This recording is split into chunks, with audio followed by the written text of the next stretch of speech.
দিদি ওখান থেকে বাই করতাম, আমি এখান থেকে বাই, যে আমি একটু বেশি ওভার থিঙ্কিং করে ফেলি। Good morning, welcome back to my YouTube channel. তো আজকে সকাল থেকে কোনোভাবেই ব্লগ করতে পারিনি, কারণ মা ফোন করেছিল সকাল থেকে, মার সাথেই কথা বলছিলাম। দাদুর শরীরটা আবার ভীষণ পরিমাণে খারাপ হয়েছে, বমি করছে বলছে, আর মানে উঠে বসতেও পারছে না, এরকম অবস্থা দাদুর। তো সেই নিয়ে এই প্রেশার বেড়েছে না কমেছে, মাঝে একটুখানি ভালোই ছিল দাদু, বলছিল যে কোনো ওষুধ খাওয়ানোর দরকার নেই, ডাক্তাররাই বারণ করেছিল। দাদু থাইরয়েড আর নর্মালি থাইরয়েড আর প্রেশারের ওষুধটাই নর্মালি খেয়ে থাকে দাদু, আর সেরকম কোনো ওষুধ নেই দাদুর। মানে সব কিছু এতই নর্মাল হয়ে গেছিলো, দাদুকে বলেছিল যে কোনো ওষুধ খাওয়ার দরকার নেই, সেই হিসাবে মা ওষুধ বন্ধ করে দিচ্ছিল না। এখন আবার কি হয়েছে বুঝতে পারছি না। কালকে থেকেই মা বলছে যে দাদু বমি করছে, শরীরটা ভীষণ পরিমাণেই খারাপ। তো যাই হোক, দেখা যাক কি হয় না হয়। এখন ডাক্তারকে খবর দিয়েছে, মানে প্রেশারটা চেক করানোর জন্য, কি করে না করে এখনো অবধি আর ফোন করা হয়নি ঘরে। তো দেখা যাক কি করি না করি। তো চলো, এইটুকুনি তো আপডেট আমার কাছে রয়েছে, তারপরে যা হবে তোমাদেরকে বলবো। পুজো আমার দেওয়া কমপ্লিট হয়ে গেছে, এবার খাবো। আজকে সেরকমভাবে কিছু রান্নাবান্নাও করিনি। তো চলো, কি লাঞ্চ করব না করব তোমাদেরকে দেখিয়ে দেবো। লাঞ্চে রয়েছে, দেখো এখানে নিয়েছি হচ্ছে ভাত, এখানে রয়েছে আলু সিদ্ধ, ডিম সিদ্ধ আর পেঁয়াজ আর লঙ্কা, আর এখানে রয়েছে ঘি। তো আজকের লাঞ্চ এটাই করব, আজকে কিচ্ছু বেশি রান্না করিনি, এটাই লাঞ্চ করব। লাঞ্চে সেরকমভাবে কিছু করিনি, যেহেতু সেরকমভাবে মনও ঠিক ছিল না, তাড়াতাড়ি সব কিছু করারও ছিল, ডিসাইড করতে পারছি না যে কি করব না করব। মা খালি বলছে বাড়ি চলে আয়, বাড়ি চলে আয়। দেখা যাক কি করি না করি, এখনও অবধি তো ঠিক নেই।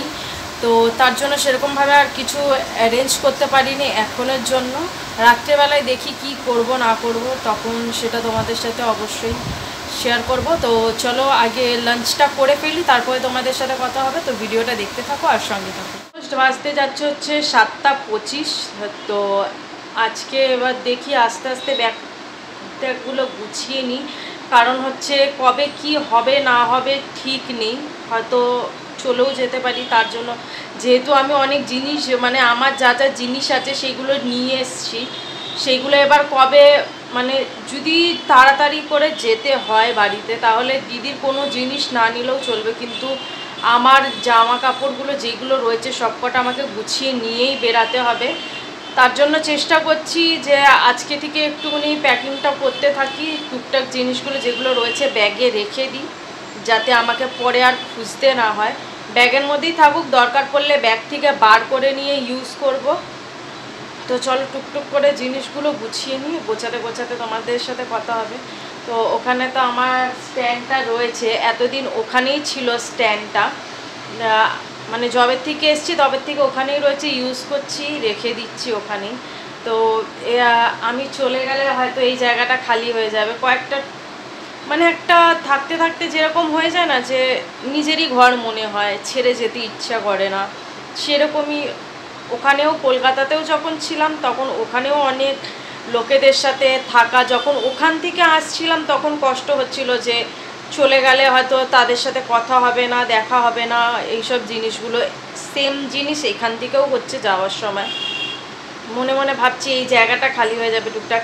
এই সামনে একটা শোকেস রয়েছে, ওই শোকেসের মধ্যে সামনেই আমার জিনিসগুলো থাকে, যেখান থেকে আমি বার করে আমারই জিনিস সেগুলোকে ওখানে রেখেছি, সাজার সময় টুক করে বার করে নিয়ে ওখান থেকে সেজে গুজে নিয়ে এখানে এই ঠিক যেখানে চেয়ারটা রাখা রয়েছে সেখানে বসে বসে আমি ইনস্টা করতাম টুকটুক করে, খুবই করে। অনেক দিন হয়ে গেছে রয়েছি, তার জন্য একটুখানি খারাপ লাগছে। তো যাই হোক, বাড়ি তো ফিরে যেতেই হবে, একদিন না একদিন যেতেই হতো, নয় ওরকমভাবে নয় এরকমভাবে। তো চলো আস্তে আস্তে এবার প্যাকিংটা শুরু করি। এখান থেকে দেখতে পাচ্ছ লোকগুলো যেই জায়গাটা দিয়ে বেরাচ্ছে, ঠিক সেই জায়গাটা দিয়েই, মানে দিদি বেরালে আমাকে ঠিক একদম এই জায়গাটা আমি দেখিয়ে দিচ্ছি, এই জায়গাটায় ঠিক দিদি এখান থেকে গেলে টালেই আমাকে আগে বাই করে যেত, আর আমি দাঁড়িয়ে থাকতাম। দিদি ওখান থেকে বাই করতাম, আমি এখান থেকে বাই করে দিতাম দিদিকে যাওয়ার সময়। তো এই জিনিসগুলো মিস করব। আমি মনে মনে এটাই ভাবি যে দিদি যদি আবার ওখান দিয়ে কোনো সময় যায়, ও খেয়াল করবে যে আমি এখানটায় দাঁড়িয়ে থাকতাম। এই জিনিসগুলোই খুব মনে পড়ে বা মনে পড়ছে এই জিনিসগুলো। এখানে ওই হলিডাইন, যেটা দেখে আমি খুব মাঝে মানে বলতাম যে ওই যে হলিডাইন মানে বলতাম, একটা রিজন ছিল, তার জন্যই খালি ঘর থেকে দাঁড়িয়ে দেখলেই সবসময় বলতাম যে ওই যে হলিডাইন রয়েছে। তো এখানে তো অনেক দিন থাকা হলো, এবার বাড়ি ফিরে যাই। মন খারাপ লাগছে, মন খারাপের কিছু নেই সেরকমভাবে। মনে মনে ভাবছি যদি এখন আমি চলে যাই, দিদি আবার থাকবে, কি হবে না হবে আমি বলতে পারছি না সেরকমভাবে। দিদি যদি এখানে একা থাকে, ও ভাববে যে বোন আছে, ও কতটা ভাববে না ভাববে আমি সেরকমভাবে বলতে পারছি না। এখানে পুরো এই ঘরটা রয়েছে, যে ঘর মানে যতটা তোমরা বলতে পারো যতটাই রয়েছে, মনে মনে ভাবি যে হ্যাঁ এই দিদি এখান দিয়ে আসছে, এসে ব্যাগ রাখছে, ই করছে, সেই জিনিসগুলোই ভাবছি যে যদি চলে যাই, যদি না আসি, তাহলে এই জিনিসগুলোই মনে পড়বে আর কি। তো যাই হোক, ইমোশনাল হব না, তো দেখা যাক কি হয় না হয়।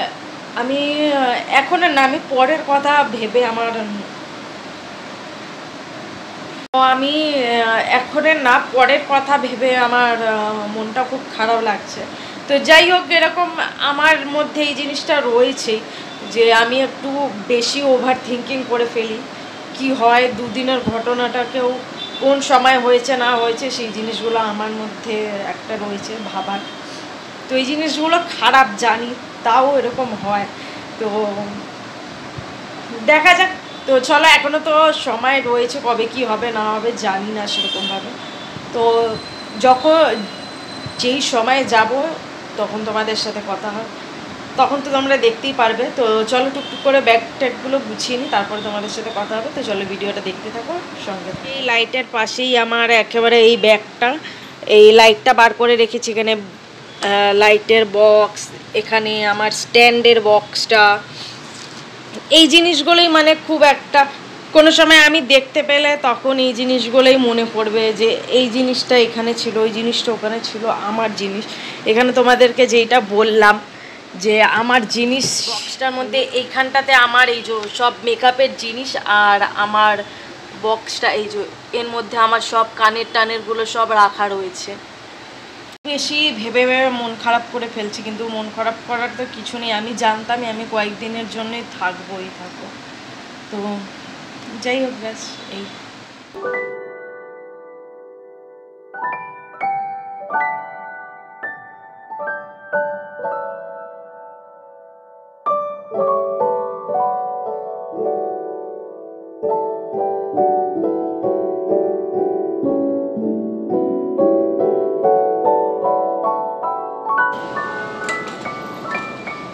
নিজের হাতেই সেট করেছিলাম রিং লাইটটাকে।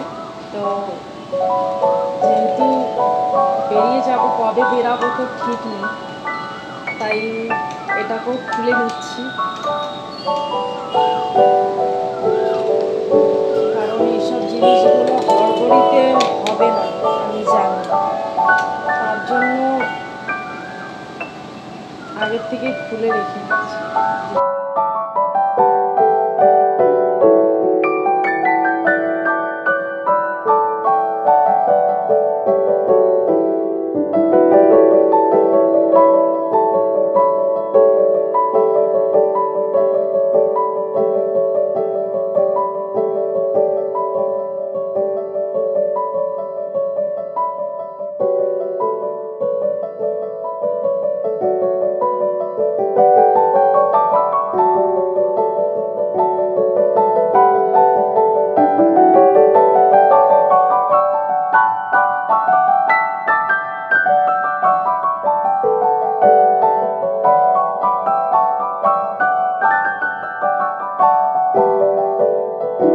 বলার পরে আমি বাইরে গেলাম, বাজার থেকে কালকের জন্য একটুখানি নিয়ে এসেছি ঝিঙে।